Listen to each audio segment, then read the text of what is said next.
Meus amigos, boa tarde. É com imenso prazer que a gente retoma as nossas tardes de poesia no domingo. Esse projeto Poesia Brasileira surgiu em maio de 2020 e tem o objetivo de estudar a poesia brasileira e os diversos estilos literários que nós temos aqui no Brasil, desde o arcadismo, desde a fase do colonialismo até a nossa fase agora de poetas pós-modernistas. Eu tenho o prazer hoje de falar a respeito de Menotti del Picchia. Menotti del Picchia foi um dos pilares, junto com Mário de Andrade e Oswald de Andrade, da Semana de Arte Moderna na parte da literatura. Esse ano, a Semana de Arte Moderna completa 100 anos. Vou falar futuramente da Semana de Arte Moderna, mas antes disso é bom que a gente coloque que a Semana de Arte Moderna foi um marco definitivo na arte brasileira. O objetivo principal da Semana de Arte Moderna foi fazer com que a nossa arte fosse brasileira. Então a ideia era abrasileirar o que a gente tinha de arte, que até então era toda feita nos moldes europeus. Então, houve um movimento e em 1922 nós tivemos a Semana de Arte Moderna, que fez uma mudança, um ponto de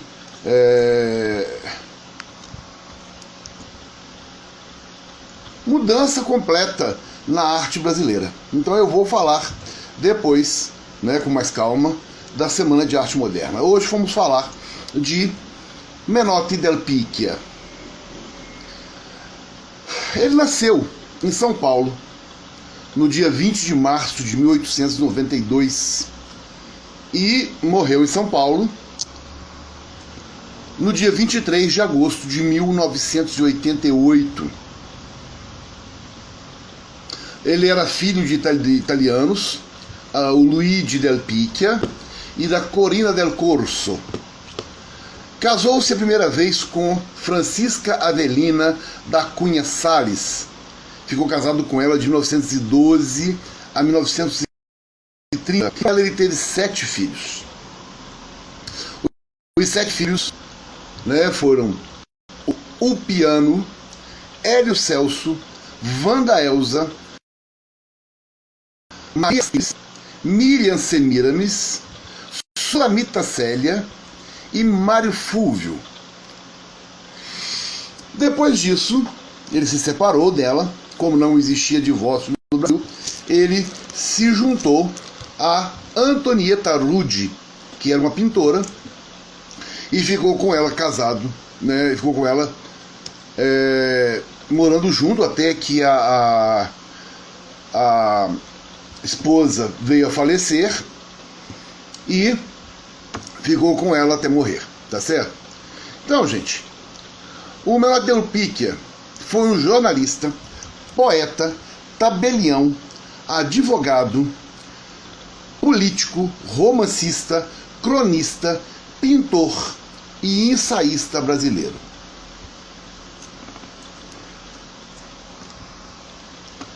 Ele, como eu disse, era filho de imigrantes italianos e com 5 anos de idade ele se mudou para a cidade de Itapira, no interior de São Paulo, onde foi aluno de Giacomo Stavale, fez os seus estudos ginasiais no Colégio São José, em Pouso Alegre, em Minas Gerais, bacharelou-se em Direito pela Faculdade do Largo de São Francisco e se formou em 1913, e neste ano ele publicou o Poemas do Vício e da Virtude, seu primeiro livro de poesias.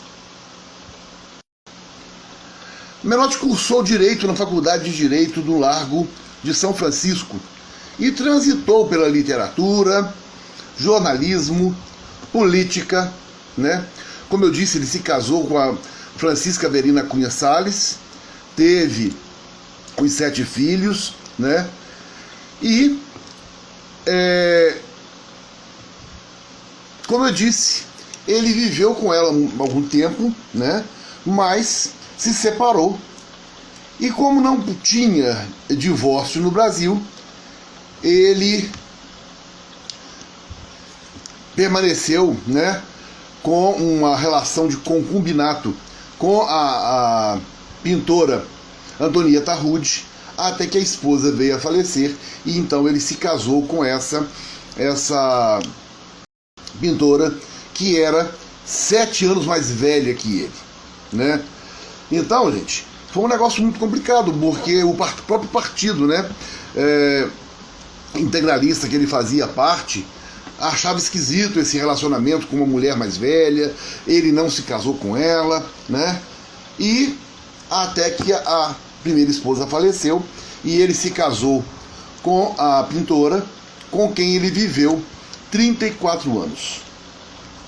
E eles foram ótimos anfitriões de artistas, intelectuais e políticos, né, na cidade. Então, na cidade de Itapira, ele foi agricultor e advogado militar, né? Lá ele criou um jornal político, inclusive, chamado O Grito, e escreveu os poemas Moisés e Juca Mulato. Colaborou também com muitos jornais, entre eles o Correio Paulistano, o Jornal do Comércio, Diário da Noite, e em 1924 ele criou, com Cassiano Ricardo e Plínio Salgado, o movimento verde-amarelo de tendência nacionalista. Né? Como eu disse para vocês, a ideia dessa fase, né, do século XX, desde 1915 para frente, já começou essa centelha aí de brasilidade. Então eles queriam realmente transformar, né, acabar com essa influência europeia e fazer tudo, como ele mesmo botou aqui, um movimento verde-amarelo, né, de tendência nacionalista, tá certo? Publicou vários romances, entre eles Lama e Argila, O Homem e a Morte, República 3000, Salomé, além de livros de ensaios, de crônicas. Ele teve uma atividade política importante, ele foi membro do Partido Republicano Paulista, o PRP, durante a República Velha, participou da Revolução de 1930 como ajudante de ordens do governador Pedro de Toledo, e escreveu um livro sobre a Revolução de 1932, chamado A Revolução Paulista, e exerceu vários cargos públicos. Foi o primeiro diretor do Departamento de Imprensa e Propaganda do Estado de São Paulo. Deputado estadual em 2 legislaturas, membro da Constituinte do Estado de São Paulo e deputado federal pelo Estado de São Paulo em 3 legislaturas. A Marisa dizendo que é mais um ismo do modernismo, né? O verde amarelo. Pois é, então junta isso aí, né, a ideia de brasilidade que eles queriam impor realmente no país, né? Então, Menotti Del Picchia foi um dos principais articuladores, ativistas e colaboradores da Semana de Arte Moderna, que ocorreu em São Paulo de 13 a 18 de fevereiro de 1922, no Teatro Municipal de São Paulo. Então, junto com Oswaldo de Andrade, Mário de Andrade e outros artistas e escritores brasileiros, eles criaram, então, a parte da literatura dessa Semana de Arte Moderna. Né? O autor o Menotti Del Picchia abriu a segunda noite a mais importante, a mais tumultuada da semana, com uma conferência, né, em que era negada a filiação do grupo modernista ao futurismo de Marinetti, mas defendia a integração da poesia com tempos modernos, a liberdade de criação e, ao mesmo tempo, a criação de uma arte genuinamente brasileira. Então é importante pensar nisso, gente. A questão da semana dos 22 veio romper com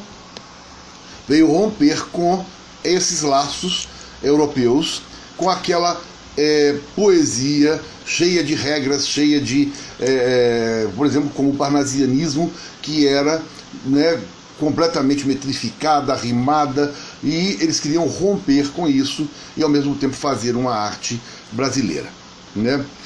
Então, ele mesmo disse, a nossa estética é de reação, como tal é guerreira. O termo futurista, como que erradamente a etiquetaram, aceitamo-lo porque era um cartel de desafio.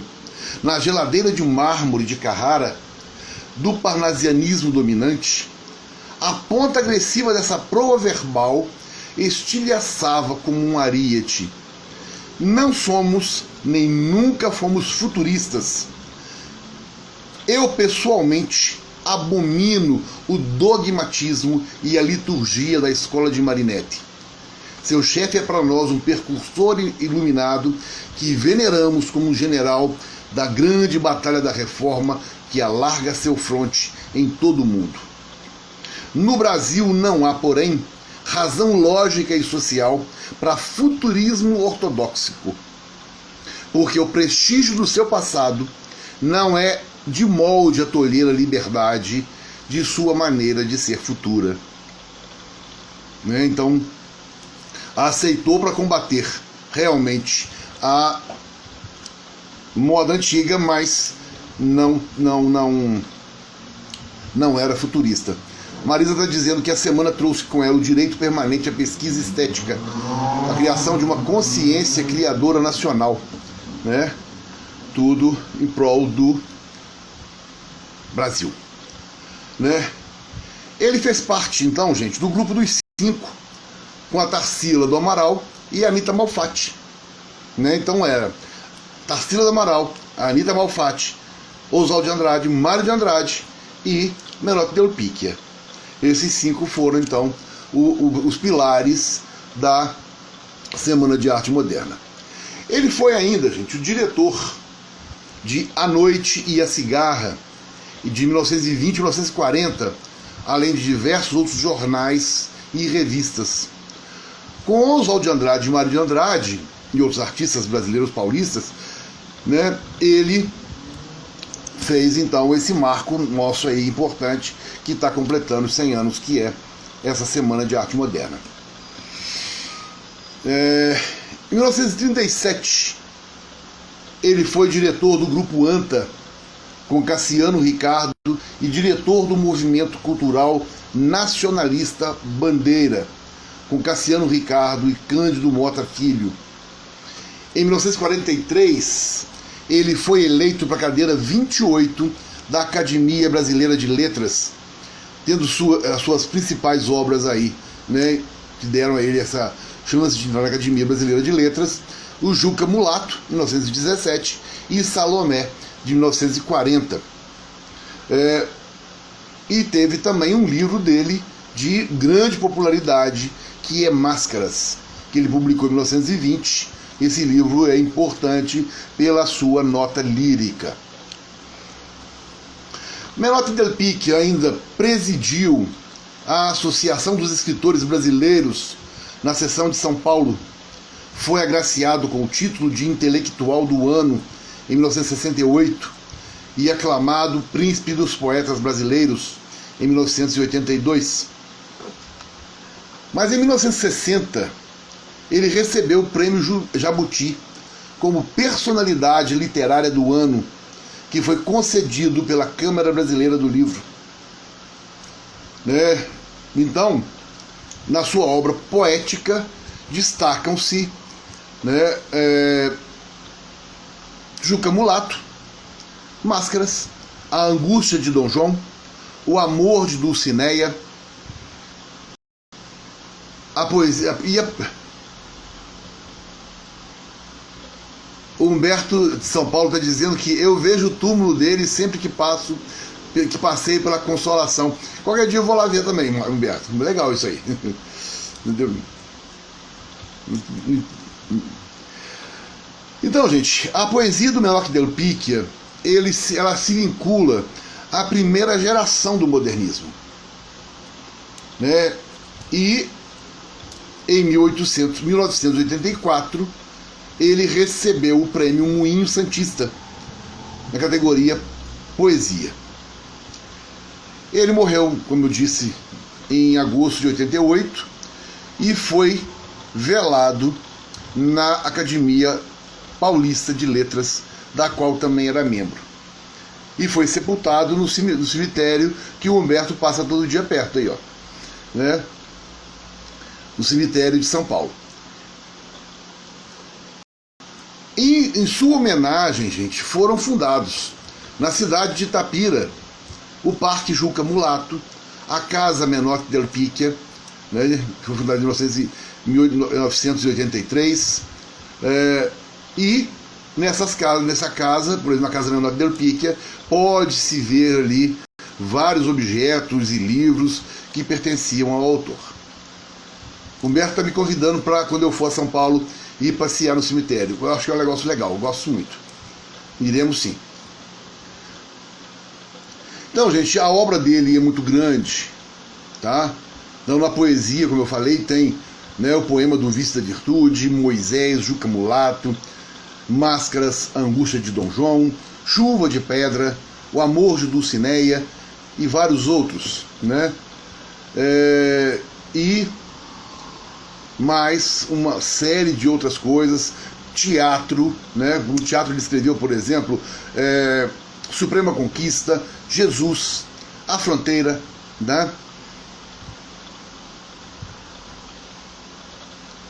E na literatura infantil, infanto-juvenil, ele escreveu No País das Formigas, Viagem de Pé de Moleque João Peralta, Novas Aventuras do Pé de Moleque João Peralta, tá? Nas crônicas e novelas ele colocou A Mulher que Pecou, O Nariz de Cleópatra, esse deve ser legal, né? A Outra Perna do Saci, onde estará a Outra Perna do Saci, né? Então, muita coisa. Então, gente, só falar um pouquinho a respeito de algumas obras dele. Máscaras, por exemplo, né? Máscaras é um poema lírico, romântico e escrito em forma de peça de teatro, né? Ele transcreve o encantamento de dois homens, o Arlequim e o Pierrot, por uma mulher, a Colombina, né? Então cada um deles percebendo na sua ótica particular, né? E partindo desse olhar descrevem o sentimento que ela lhes despertou, né? Então é interessante, né? É uma coisa, né? Dois homens apaixonados pela mesma mulher, tá? De repente vale a pena conhecer. A República 3000 é uma das mais importantes obras de Menotti Del Picchia, né? Foi editada na Itália e na França também. Ele nos oferece, gente, uma visão futurológica da técnica da cibernética, antecipa descobertas, propõe problemas, né? Uma história que absorve bastante o autor do início ao fim.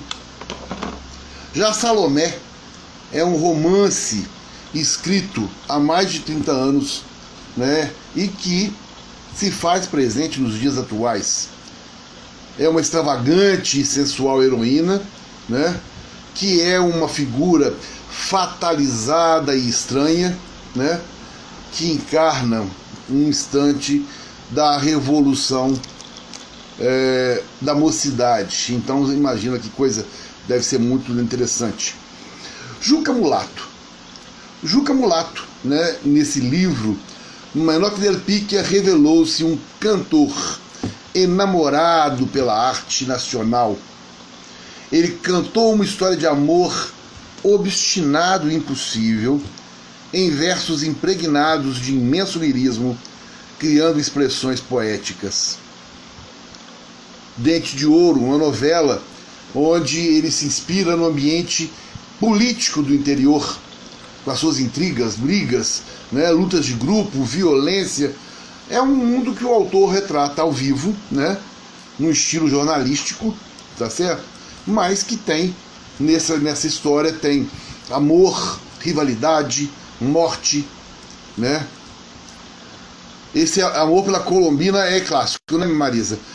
Isso aí vem desde a comédia dell'arte, né? E a Colombina, coitada, ela passa incólume nessa história toda porque as pessoas amam, mas não tomam providência, né?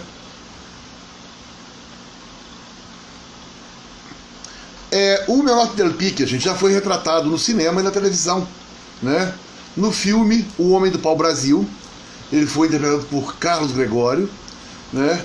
E por Ranieri Gonçalves na minissérie Um Só Coração da Rede Globo de televisão, tá? Então, gente, também é apresentado como um personagem no livro Tieta do Agreste, de 1977, do Jorge Amado, né? Então, no livro, a Tieta descreve o Menotti del Pique como sendo um assíduo frequentador de sua casa de diversões, né? Muito legal isso.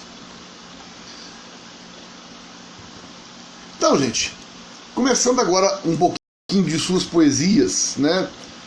A Voz da Coisa, a voz das coisas, que está dentro do Juca Mulato, né? E Juca ouviu a voz das coisas. Era um brado. Queres tu nos deixar, filho desnaturado? E um cedro escarneceu. Tu não sabes, perverso, que foi de um galho meu que fizeram o teu berço, e a torrente que ia rolar no abismo. Juca, fui eu quem deu a água do teu batismo. Uma estrela a fulgir disse da etérea altura. Fui eu que iluminei a tua choça escura. No dia em que nasceste, eras franzino e doente, e teu pai te abraçou, chorando de contente. Será, doutor, a mãe disse, e teu pai sensato, será, doutor, disse a mãe, e o pai sensato, nosso filho será um caboclo do mato, forte como a peroba e livre como o vento. Desde então não foste nosso, e desde esse momento nós te amamos, seguimos o teu incerto trilho com carinhos de mãe que defende seu filho. Juca olhou para a floresta, os ramos nos espaços pareciam querer apertá-lo entre os braços. Filho da mata, vem, não fomos nós, ó Juca, o arco do teu bodoque, as grades da arapuca, o varejão do barco e essa lenha sequinha que de noite estalou no fogo da cozinha. Depois, homem já feito, a tua mão ansiada não fez de um galho tosco um cabo para tua enxada? Não vás, disse-lhe o azul, os meus astros ideais, num forasteiro céu, tu nunca os verá mais. Hostis ao teu olhar, as estrelas ignoradas hão de relampejar como pontas de espadas. Suas irmãs daqui, em vão, ansiosas, logo irão te procurar com os seus olhos de fogo. Calcula agora a dor dessas pobres estrelas correndo atrás de quem anda fugindo delas. Juca olhou para a terra, e a terra, muda e fria, pela voz do silêncio, ela também dizia: Juca, mulato, és meu. Não fujas que eu te sigo. Onde estejam teus pés, eu estarei contigo. Tudo é nada, ilusão. Por sobre toda a esfera há uma cova que se abre, há meu ventre que espera. Nesse ventre há uma noite escura e ilimitada, e nela o mesmo sono, e nele o mesmo nada. Por isso, o que vale ir, fugitivo e a esmo, buscar a mesma dor que trazes em ti mesmo? Tu queres esquecer? Não fujas ao tormento, só por meio da dor se alcança o esquecimento. Não vás.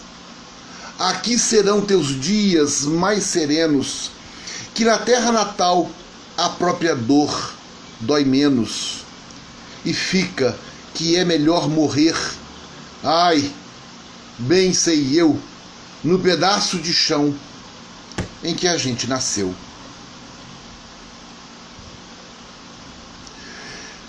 É muito legal, né, gente? A natureza conversando com o Juca Mulato, que queria ir embora, e mostrando, né, que ele faz parte daquilo tudo. Ele faz parte da luz das estrelas. Ele faz parte da mata, da terra, do fogo, do ar, enfim, né? Muito, muito legal.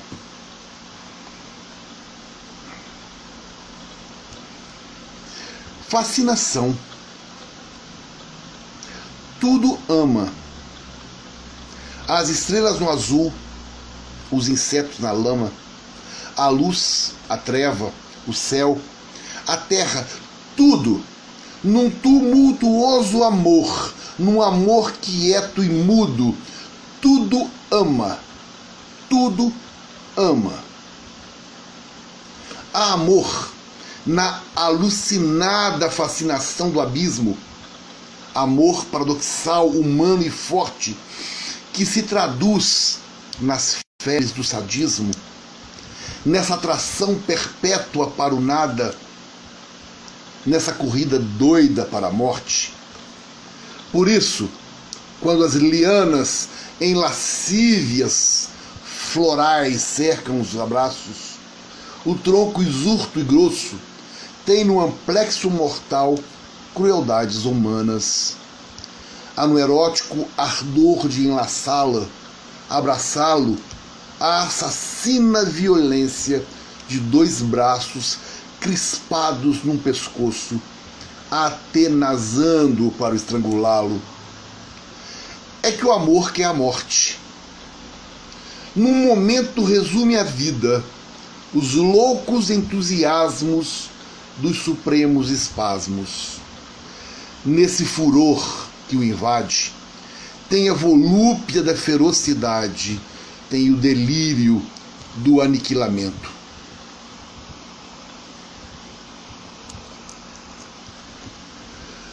É por isso que sempre vês por tudo uma luta de morte, um desespero mudo, a insídia da raiz que mina a terra e esgota o caule que ergue o fuste, a rama em sobressalto, agitando pelo ar a própria dor ignota, no torturante amor do mais puro e mais alto.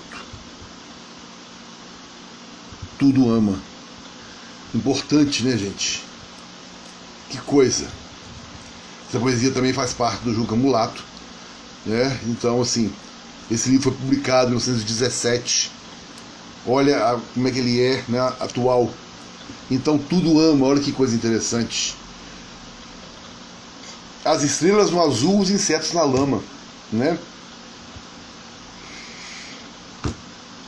A luz, a treva, o céu, a terra, tudo num tumultuoso amor, num amor quieto e mudo, tudo ama.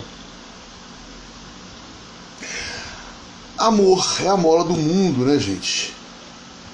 Amor, há amor, como na segunda estrofe, que ele coloca aqui, olha, há amor na alucinada fascinação do abismo, amor paradoxal, humano e forte, que se traduz nas febres do sadismo. É a fascinação, é o amor, tudo ama, né? É que o amor quer a morte, quer a morte.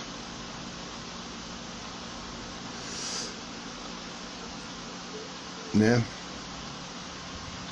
Tudo ama.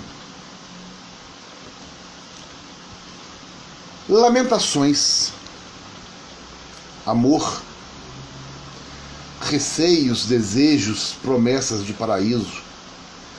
Depois sonhos, depois risos, depois beijos. Depois. E depois, amada? Depois dores sem remédio. Depois pranto. Depois tédio. Depois. Nada.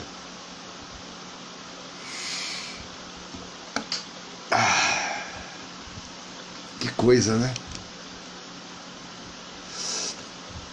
O amor começa de forma arrebatadora, né? Ele começa com sonhos, risos, beijos, uma loucura. E o amor depois ele vai caindo, né? Será? Será que ele vai caindo numa mesmice? Será que ele vai chegar nesse ponto de depois os beijos e do furor do início? Ele vai chegar nas dores sem remédio, no pranto, no tédio? Vai virar nada?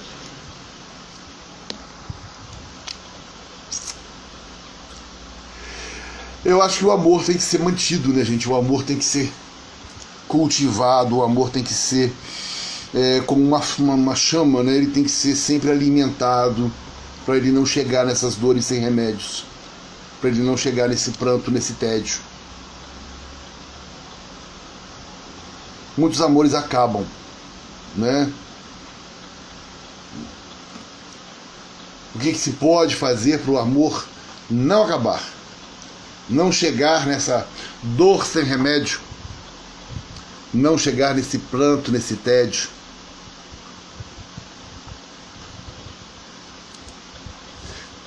Fica a pergunta no ar, né?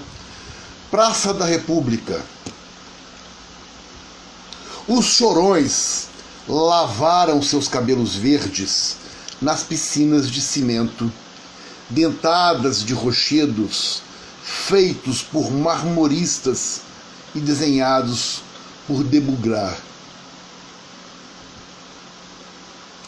Há peixes dispépticos que só comem pão de ló, servidos pelos dedos lunares das Salomés normalistas, que sabem de cor as façanhas de Tomix e Tiradentes.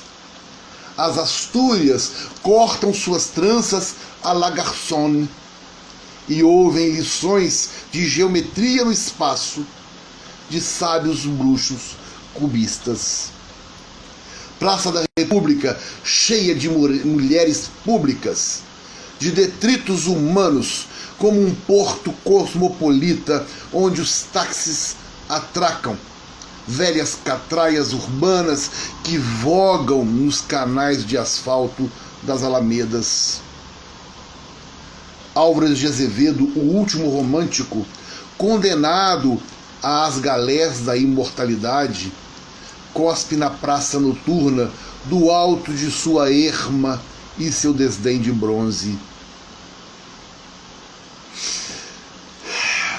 Aqui ele descreve, né, gente, a Praça da República como um lugar legal e não legal ao mesmo tempo, né?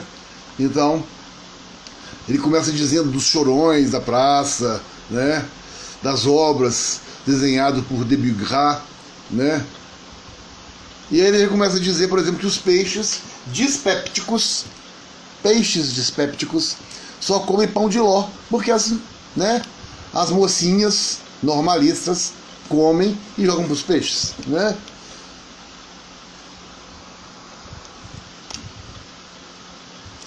As mulheres cortam, na época, o cabelo à la garçon, né? Houve lições de geometria. E a Praça da República já começa aqui, olha, ele começa dizendo que a praça está cheia de mulheres públicas, de detritos humanos.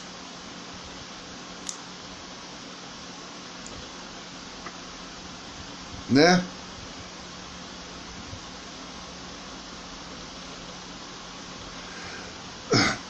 Duas coisas que a Marisa disse aqui. Primeiro, a respeito do amor da poesia anterior, ela disse que seja eterno enquanto dure, lembrando Vinícius de Moraes, né? Com certeza, que o amor tem que ser intenso. E agora, ela está dizendo que o Bose, no livro dele, registra que o Menotti Del Picchia fez uma obra singular, porque ele desceu o tom, né? E se aproximou de leitores médios. Aqui ele está dizendo coisas, né, populares, coisas que estão acontecendo no dia a dia, né? E isso aproximou, com certeza aí, aproximou o leitor da sua obra. Muito importante isso, né? E é interessante isso aqui, né? O Álvares de Azevedo, condenado às galés da imortalidade lá no seu pedestal, né? Ou seja, até do monumento ao Álvares de Azevedo na praça, ele falou, né? Ele tá lá, com seu desdém, cuspindo na praça, né? É isso mesmo, Marisa. Ele chegou à cultura de massa, né? Ele foi o objetivo, né, da literatura da época da Semana de Arte Moderna, exatamente isso. Era fazer uma coisa mais popular, para trazer o povo para a literatura, né? Que era uma literatura que era muito restrita aos salões da nobreza, né? Aos salões da aristocracia. As pessoas não tinham muito acesso. Então fizeram uma reforma nessa literatura para trazer essa literatura para o povo, né? Isso foi muito importante.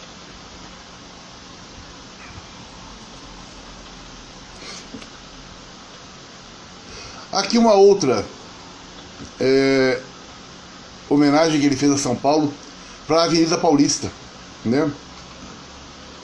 Todos os estilos ancoraram no cais mole do asfalto fidalgo. Dentro daquele parque fuma goiano um califa enriquecido com uma fábrica de alpargatas da rua 25 de Março. O senhor Conde está bebendo Chianti, servido por um criado de libré. Até as colunas de mármore são de cimento armado. E domingo, em Rolls-Royce ou em Ford, passaremos em revista, na parada do Corso, todos os candidatos à consagração da avenida, né? Então aqui é a Avenida Paulista se formando, né, gente? Tem ali fábrica, pessoas já chiques bebendo um Chianti, né? Passeando de Rolls Royce no domingo.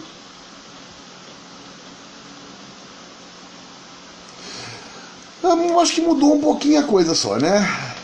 A Avenida Paulista é um lugar lindo e maravilhoso de se passear, né, inclusive em São Paulo, né?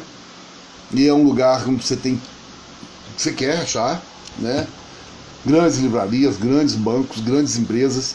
Então, ali a Avenida Paulista é um lugar muito legal em São Paulo, né? Torre de Babel. Eles ergueram a Torre de Babel bem na Praça Antônio Prado. O esqueleto de aço cobriu-se de carne de cimento e as vigas e guindastes eram braços agarrando estrelas para industrializá-las em anúncios comerciais. Italianos joviais, húngaros de olhos de leopardo, caboclos do Tietê arrastando caipira, bolchevistas da Ucrânia, polacos de Wrangel, nipões jáudios como os gnomos nanicos talhados em âmbar, entre as pragas dos contramestres, os rangidos das tábuas do andaime, o estridor metálico das vigas de aço e dos martelos sonoros, no céu libérrimo de São Paulo, fizeram a confusão das línguas, sem perturbar a geometria rigorosa do ciclópico arranha-céu. Lá no alto, o paulista, bandeirante das nuvens, mirou o prodígio da cidade alucinada. Uma casa de 3 andares pôs-se a crescer bruscamente, como nos romances do Els. Outra apontou a cabeça arrepelada de caibros acima do viaduto do Chá e começou a desabalada carreira do páreo do azul. O formidável arranha-céu, com a cabeça nas nuvens, abrigou no seu ventre de concreto o drama da nova civilização.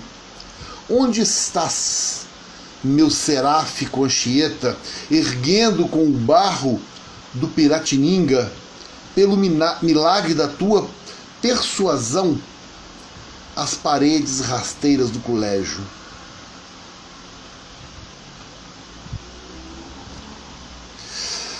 Né, gente? Aqui ele fala de um arranha-céu que está crescendo, né?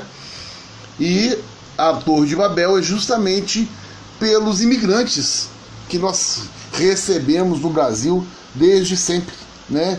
Então ele fala aqui de italianos, húngaros, caboclos do Tietê, bolchevistas, polacos, nipões, né? Todo mundo que chegou no Brasil foi bem recebido e trabalhou nesse prédio, trabalhou em São Paulo, fizeram a confusão das línguas sem perturbar a geometria rigorosa do arranha-céu, né? Que coisa interessante. E lá do alto, o prédio observa, o prédio vê as casas baixinhas, né? E onde estará a Anchieta, né? Que quando construiu no barro o colégio, né? Primeira obra brasileira foi construída por Anchieta, né? Então, a Marisa disse o seguinte, olha, é dito que Menotti abriu para leitores de Jorge Amado e mesmo de Érico Veríssimo, né? E são escritores fantásticos, né? Retratam aí imigração, né? E retratam essa construção desse país tão louco, né? O Brasil teve um crescimento alucinado, né, gente? A gente teve sempre depois do descobrimento, né? Depois da família real se instalar no Rio de Janeiro, foi uma coisa que foi sempre visto aos olhos estrangeiros como uma terra que prometia muita coisa, né? Então as grandes imigrações que nós tivemos, principalmente da Itália para o Brasil, era muito em cima disso, né? No Brasil nós vamos ter emprego, vamos ter dinheiro, né? Como diz a própria música, o Bela Tchau, né? Bela Tchau, tchau, porque lá nós vamos ter outras coisas, vamos ter comida que a Itália não tinha na época. Então o Brasil sempre teve essa coisa de receber bem o estrangeiro e sempre teve essa coisa de parecer ao estrangeiro que era um paraíso, né? E é mesmo, né? Língua brasileira, outro poema. O povo menino, no seu presépio de palmeiras, aguardou as oferendas de Natal. A nau primeira trouxe o rei do ocidente, que lhe deu o tesouro sem par do cantar de amigo, dos altos de Gil Vicente, e depois a epopeia de Camões. No navio negreiro veio o Melchior do Mucambo, talhado em azeviche como um ídolo benguela, com a oferta abracadabrante e gutural dos monossílabos de cabala. Nos transatlânticos e cargueiros, o rei cosmopolita, que tem as cores do arco-íris e os ritmos de todos os idiomas, trouxe-lhe o régio presente das articulações universais. Os três reis fizeram um acampamento das raças e ensinaram o povo menino a falar a língua misturada de Babel e de América. E assim nasceste, ágil, acrobática, sonora, rica e fidalga, ó minha língua brasileira. Né? Então aqui ele já coloca uma língua brasileira importante, né? Falamos português, né? Mas com toda a malemolência do Brasil, e a coisa ficou bem um pouco afastada do português de Portugal, mas ainda é português, né? A Marisa comentou na poesia passada que agora nós estamos vivendo um estado de alucinação pelo momento pandêmico. Isso, gente, não sei se caberia aqui, mas só um aviso, né? Nós estamos realmente vivendo uma situação grave. Ontem nós tivemos, em Minas Gerais, 19.156 novos casos de Covid. Tivemos no Rio de Janeiro, ontem, em 24 horas, 30 mil novos casos de Covid. E tem muita gente ainda que não se vacinou e não procurou receber a segunda dose, né? Marisa está dizendo aqui, no romance Salomé, Menotti nos traz a sociedade paulista contemporânea, né? E Mário de Andrade reconhece esse mérito, sim, né? Como eu falei, a Salomé, ele mostrou bem a saída da menina, da mocinha, né? Que quer viver e o que estava acontecendo em volta aí, né? Que é a sociedade paulista da época, que é um livro totalmente atual. Tarde fazendeira, tarde cabocla, com banzo de preto nas sombras, carícias de escravas mulatas nas palmas dos longos coqueiros, um rouco ribombo de bombo nos ecos, um trilo de estrídulos grilos nas moitas tarde cabocla,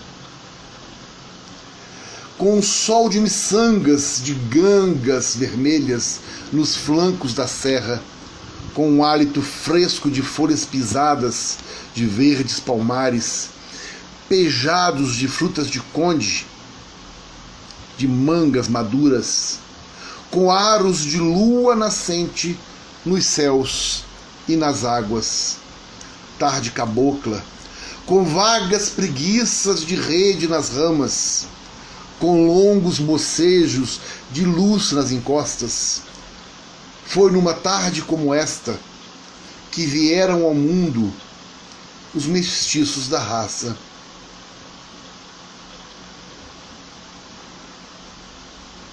Foi numa tarde cabocla, né?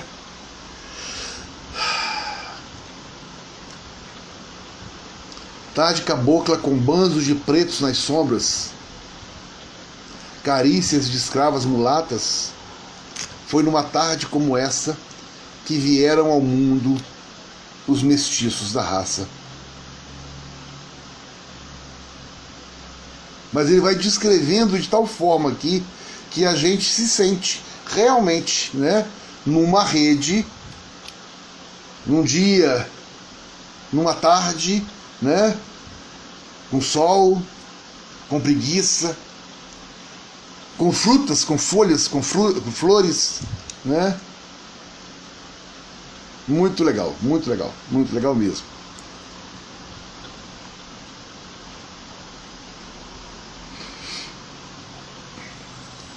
Germinal 1.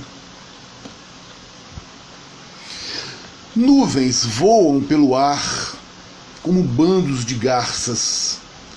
Artista boêmio, o sol mescla na cordilheira pinceladas esparsas de ouro fosco. No mastro, apruma-se a bandeira de São João, desfraldando seu alvo losango. Juca Mulato cisma. A sonolência vence-o.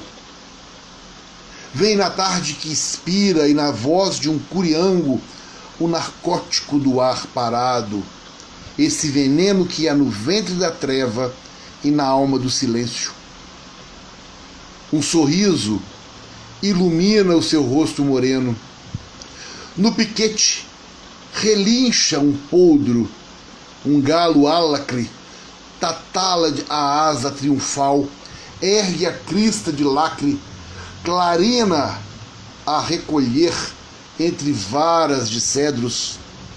Mexem-se ruivos bois, processionais e lerdos, e num magote escuro a manada se abisma. Na treva anoiteceu. Juca Mulato cisma.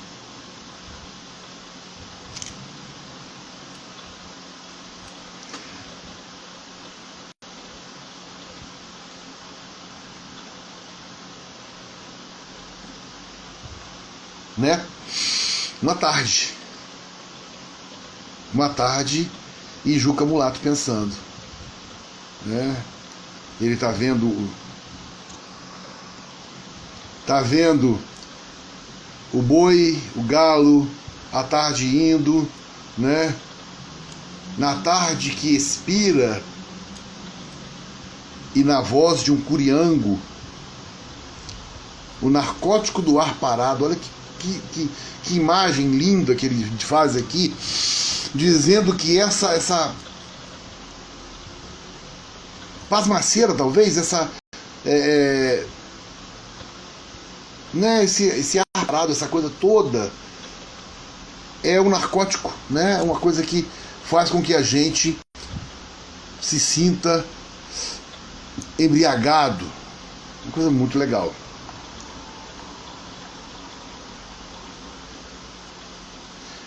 Germinal número 5, também fazendo parte do Juca Mulato, né? Germinal 5. Juca Mulato cisma.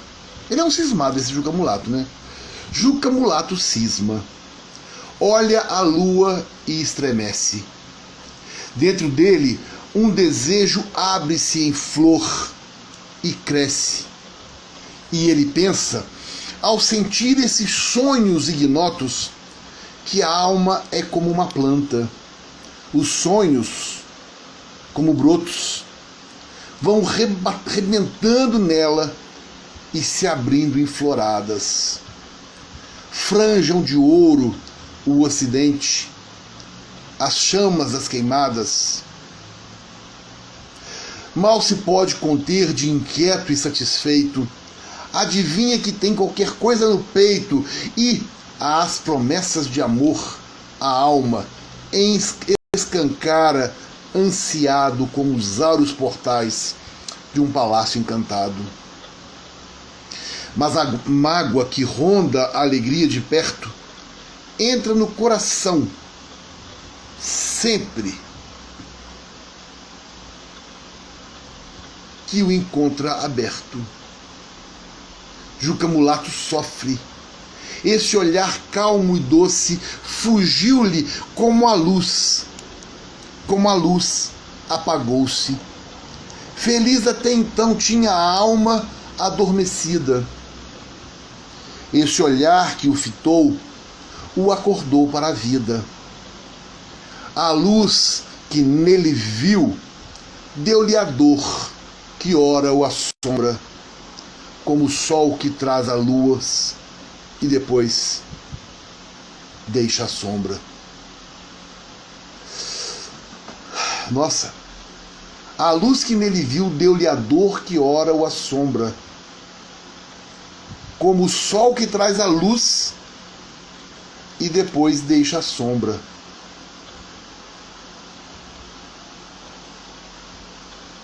É. Interessante, né?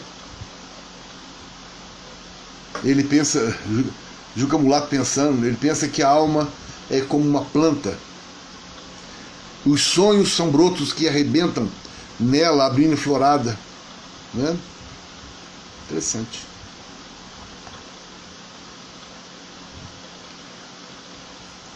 Ressurreição. Um soneto. Talvez seja o nosso último poema de hoje. Nosso tempo está se esgotando.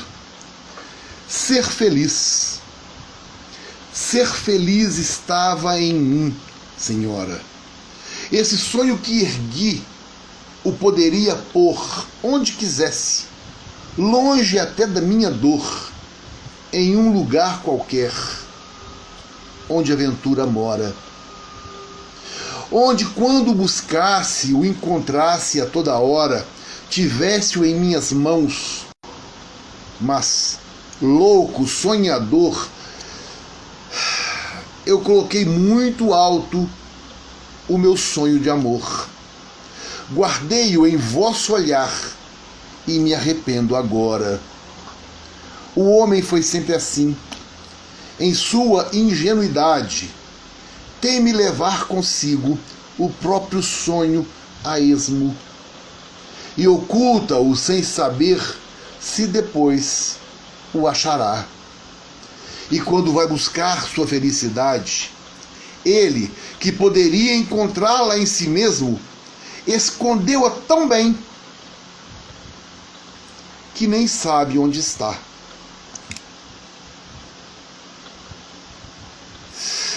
Que coisa, né, gente? Mas é isso mesmo, né?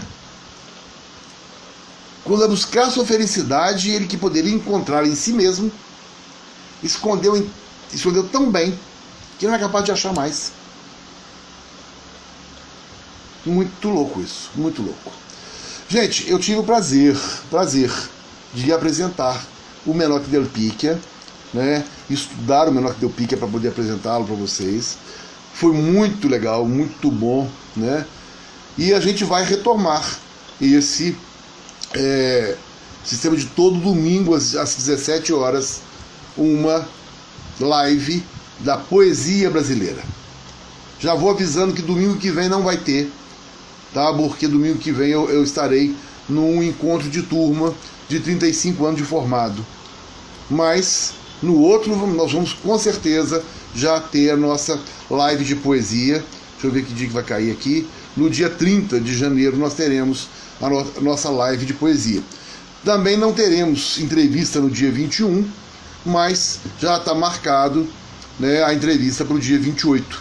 Conto com a presença de todos e quero aqui me despedir de vocês que me aguentaram falando 1 hora, né? Foi muito bom. Espero vê-lo sempre. Muito obrigado pela participação de todos. Bom resto de domingo, boa semana, beijos para todos.